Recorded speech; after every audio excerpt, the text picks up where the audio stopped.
What would you say is one of your strongest boundaries in business or life? The first thing that comes to mind is in relationship to business. And the biggest boundary that I've had to put in place, enforce, is around how available I was with my clients. Because when I was in hustle mode and burnt out, I was literally available to my clients 24/7. It was, if they needed me, I was there. If they buzzed me, I was there replying. And so a big part of my journey over the last couple of years, especially, has been, where am I not being clean with my energy? Where am I overgiving? Where am I over delivering? Where am I over being operating from this very subtle people pleaser? Because I feel, yes, I do want to give. Yes, I have a big heart. Yes, I want my clients to succeed. All of that. Yes, there was a very subtle undertone of I'm not enough.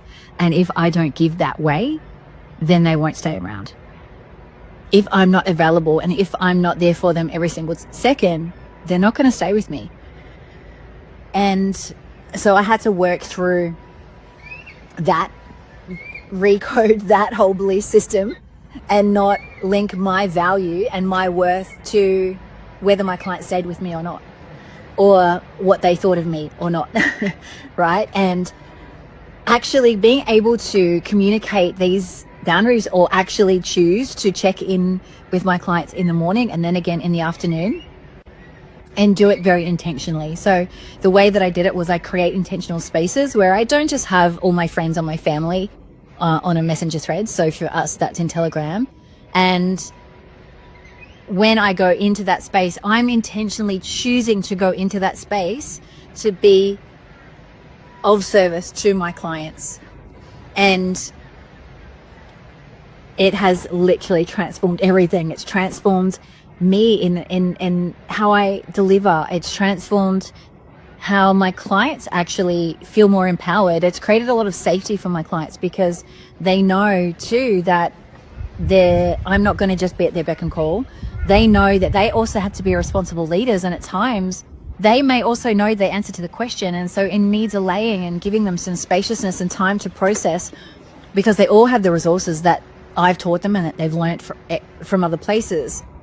And so this has been probably the single most potent shift that I've made within myself and within my business, in how I relate with my clients. And it hasn't been easy. There's had to be some dynamics shift and change, and conversations that I've had, especially with clients that I've had long term, that we're used to having it a certain way and now it not be that way, and to be able to evolve with that relationship. And again, it's been the most rewarding in that process for those that have stayed and being able to take that on and being willing to expand with me.